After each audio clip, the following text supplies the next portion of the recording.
This is Connie Clement, the Scientific Director at the National Collaborating Center of Determinants of Health. I'm very pleased to be doing a session with the Community Health Nurses Interest Group and the D'Souza Health Promotion Seminar Series. And I'm going to be talking to you today about fostering action to improve social determinants of health. Our objectives for this session are to increase your knowledge and understanding of social determinants of health and health equity, and increase awareness and understanding about how community and public health nurses can take action. And I want to start with a couple of slides to set a context by describing briefly the National Collaborating Centers and specifically the National Collaborating Center for Determinants of Health where I work. The National Collaborating Centers were set up after the water and SARS crises. At the same time as the Public Health Agency of Canada, there are 6 centers spread across Canada, each with a different focus: Aboriginal health, environmental health, infectious disease, healthy public policy, and methods and tools for evidence-informed practice, and ourselves, determinants of health. Our purpose is to improve the public health sector's use of scholarly and other kinds of evidence and knowledge.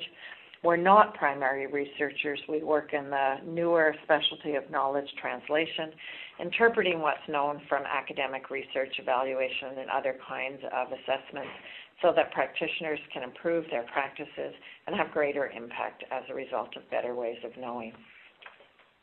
At the National Collaborating Center for Determinants of Health, we're here to support public health organizations and practitioners to use evidence and knowledge within the scope of their practice.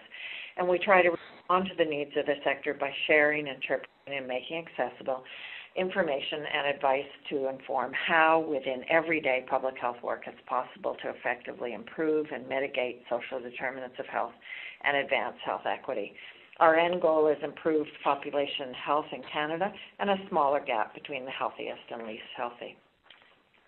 I'm going to briefly define a few terms, even though I'm guessing you're all are mostly familiar with them.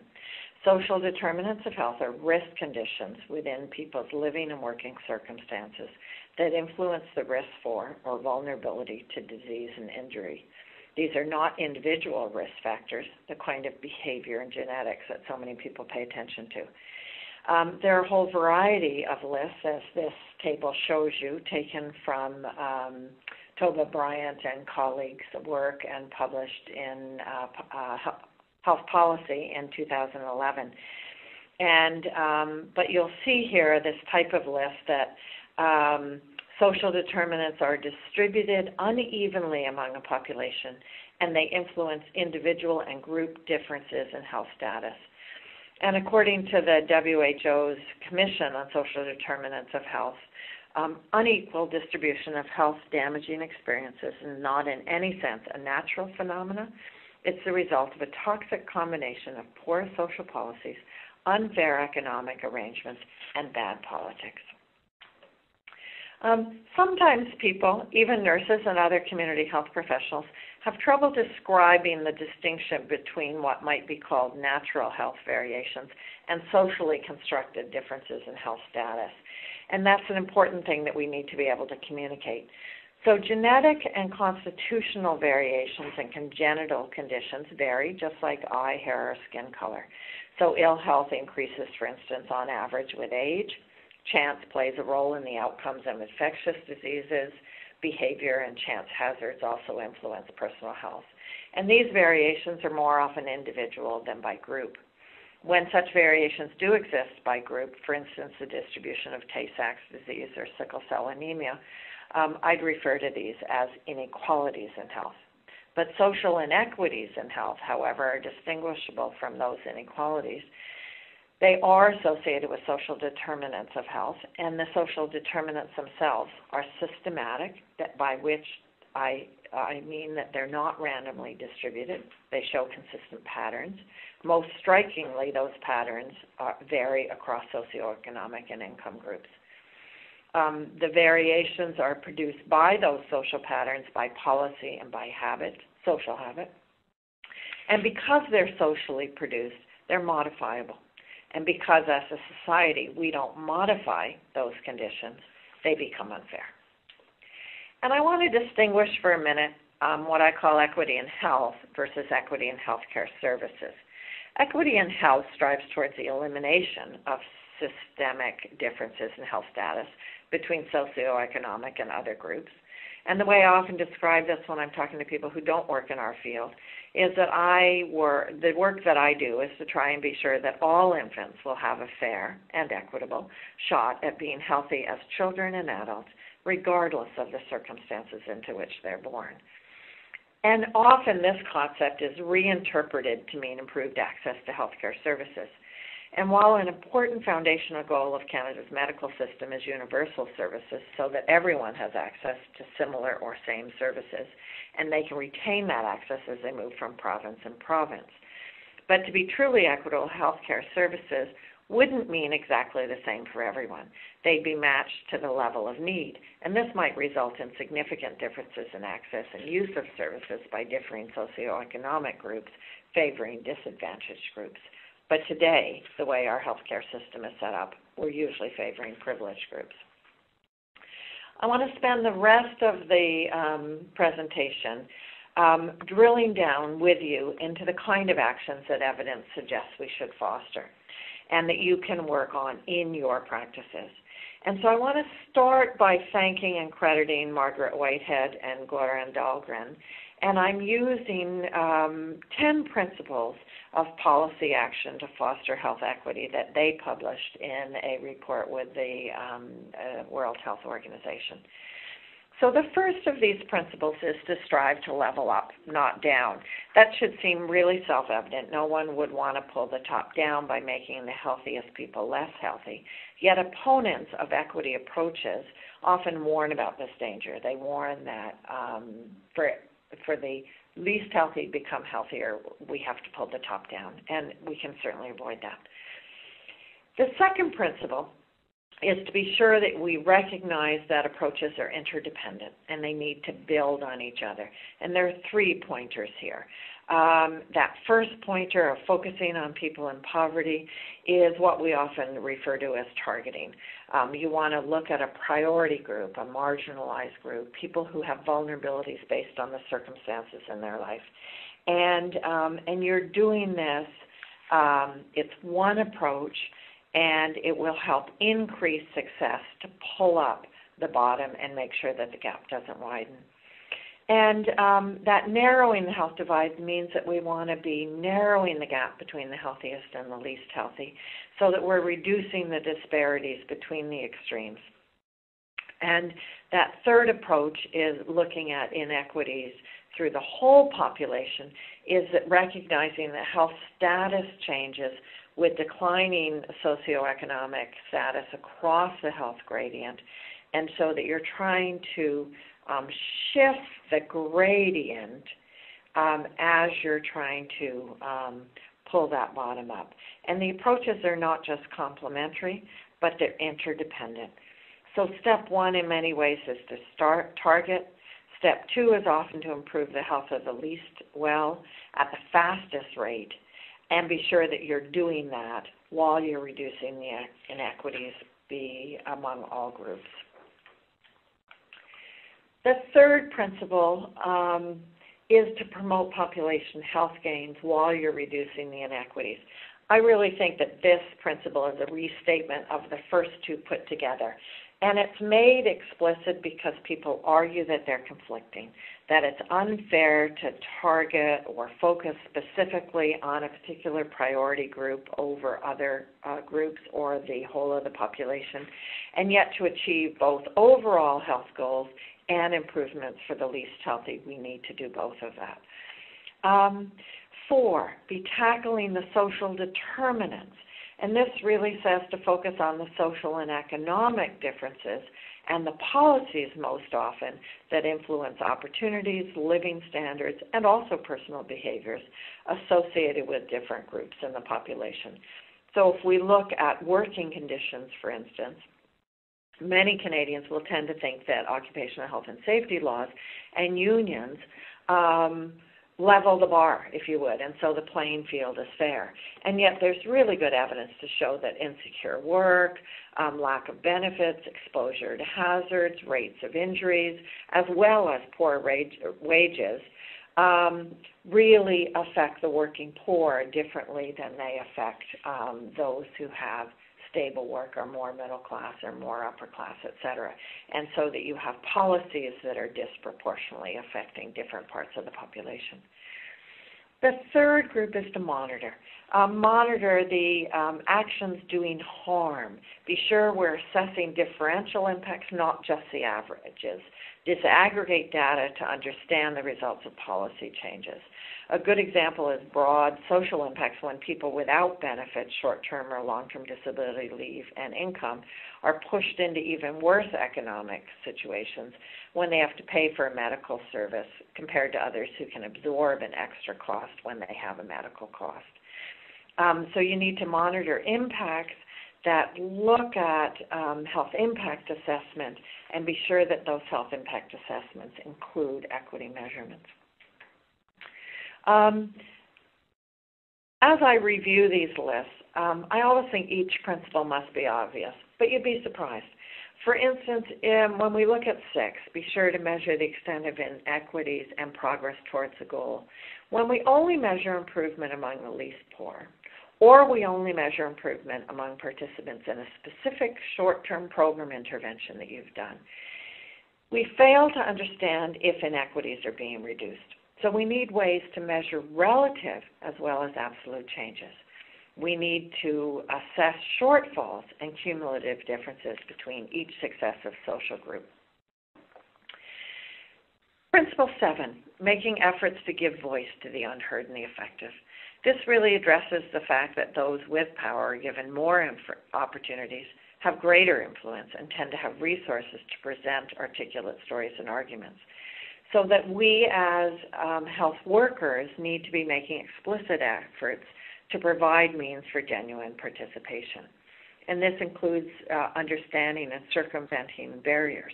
Are the programs that you're engaged in paying for childcare, for transportation? Do they provide honoraria?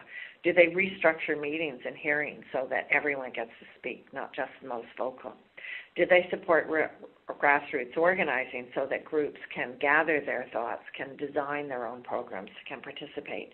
And I think there's a real possibility for community and public health nurses to have a huge opportunity to play a role there, because community nurses play such an interface between community members, both disadvantaged and advantaged, and kind of systems that we work within. So you are often the conduit, the advocate, the one who's going to be able to argue for that possibility.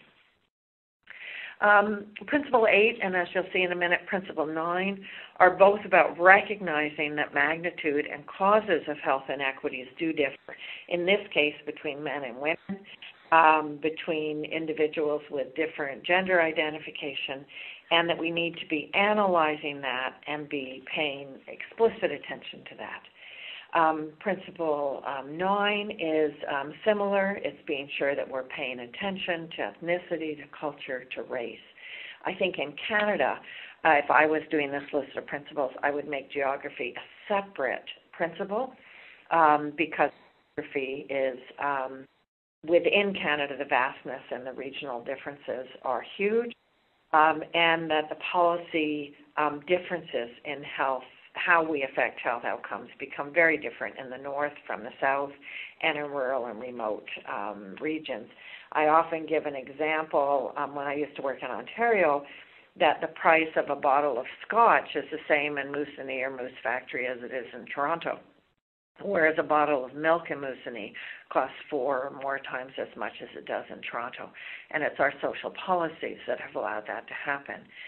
When we think about ethnicity, culture, and race, they're whole a great mix of factors that interrelate in those different aspects. And some of the factors will look at will influence racialization and racism more, and those kind of influences. And I think we have to be very clear that in Canada, First Nations, Métis, and Inuit issues are a whole different set of factors because of the colonial and settler history that we have in Canada.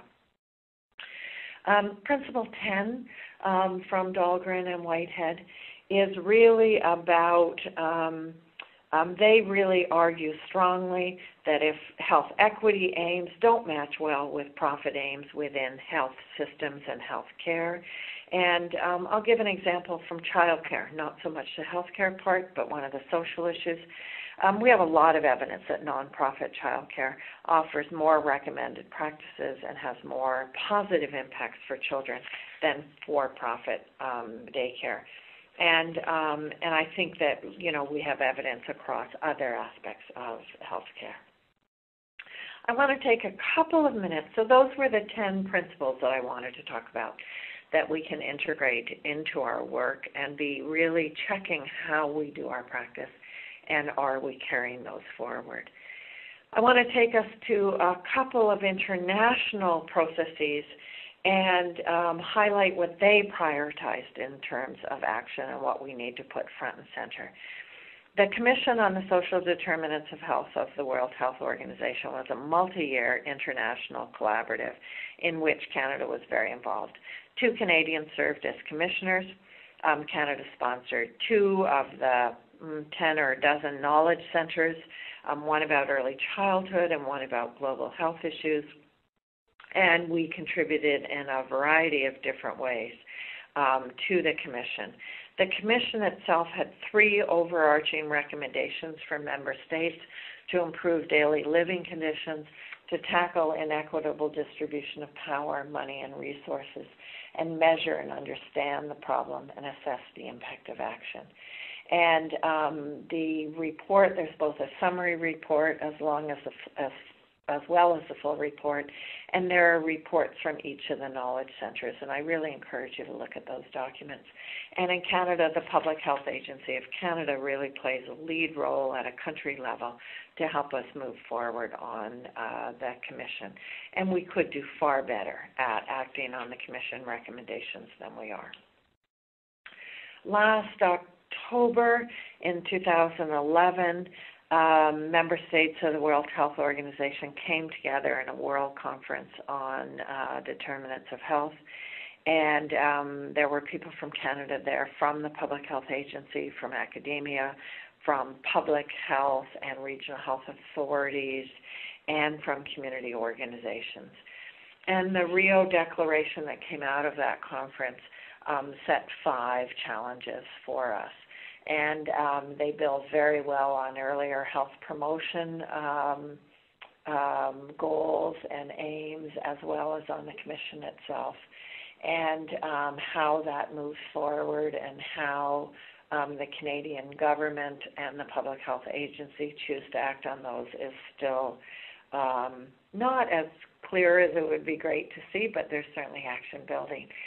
But these are things that you can look at to build into your work as well. And I want to close with promoting 2 sessions in particular next week, as well as the general conference at the National Conference of the Community Health Nurses of Canada, and that's happening during mid-May and 2012. And we're engaged as the NCC for Determinants of Health in 2 events there.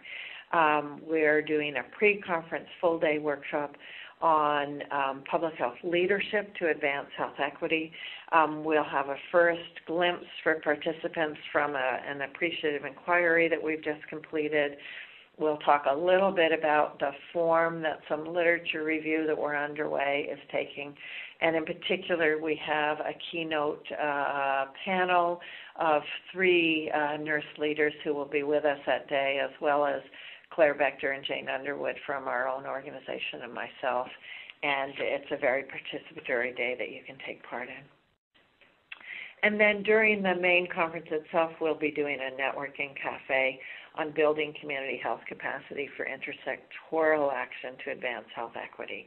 And we've just undertaken a rapid systematic review where we wanted to use that type of research or synthesis model to really say, what does the published literature say about effectiveness of intersectoral action?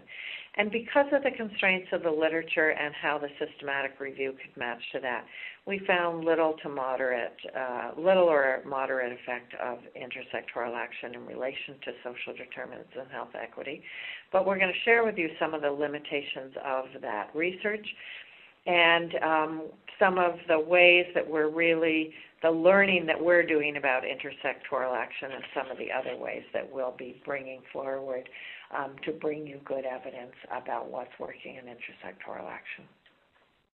And then finally, if we think about nursing roles that you can build into your practice to contribute towards improved determinants, I think of nurses as the backbone of the public health workforce and so essential to community health centers and other community-based programs. And so in 2010, when we assessed the most important public health roles to address determinants, to a large extent we were defining what nurses can do in their public health and other community health work. And so the 4 roles that we really identified as being most critical to move forward determinants of health are a subset of the routinely defined public health functions. Functions like population health assessment, health surveillance, health promotion, disease and injury prevention, health protection, public health emergency preparedness and response. But the 4 that we really highlighted that will move forward determinants are to be engaging in community and multi-sectoral collaboration as a way to address the needs of populations through services and programs. This is what you most routinely do. But how do we always bring a lens to be not just improving population and individual health, but to be diminishing the gap between the least and the most healthy, to be sure that we're designing our programs in collaboration and that we're designing them to pull the bottom up, not just to be serving the healthy, the worried well, the middle class. Policy analysis and development, in particular leading and participating with other stakeholders in being sure that we're looking at policy, that we're using advocacy roles of public health, and that we're arguing for a big picture analysis that really integrates attention to inequities and that policies are focusing there. And then assessing and reporting on the health of populations, how we describe the existence and impact of health inequalities and inequities, and how we measure effective strategies to address those determinants of health. And I think you can do this at a program, at a neighborhood level. You can be arguing for that to happen at a regional level, and you can really understand the need to disaggregate data. You can also argue to include cases and nursing-based stories in addition to numeric data, because it's those stories that bring the numeric data to life. And then finally, to modify and reorient public health interventions. This is so much about being sure that we're including consideration of the unique needs and capacities of priority populations. One of our key initiatives right now is really looking at how could we be doing population health status reporting in ways that do better at illuminating inequities and driving towards policy. And we're working with a nationwide learning circle of public health and research experts to bring ideas to that, and we'll be releasing material very quickly from the first meeting of that learning circle so that you can see how that goes forward. And I think all of these, one of the other long-term projects we're looking at is leadership related to the piece that we're doing at the CHNC conference. And, how can we be supporting leaders at all levels, not just the former medical officers of health or the nurse directors, but those of you who are leaders from the front line. And finally, I just want to close by saying that please look at our new website in French or in English. We put stuff up on Twitter every week. Our blog will become more active as we move that forward, and we're really working in 3 areas to bring kind of evidence and knowledge summaries, some of them written, some of those in videos, some of them a bit of a commentary from an expert to you. We're really looking at events both on the web and in person, and ways to promote useful resources and organizations that you'll want to know about. And then we're just building an online community of practice that we should launch by June. It's in test phase now, and then we'll be fostering exchange with all of the folks who participate in that community of practice and beyond as we meet you out in the field. Thank you so much for listening and viewing these slides, and I look forward to meeting you at meetings and across Canada in the future. Take care.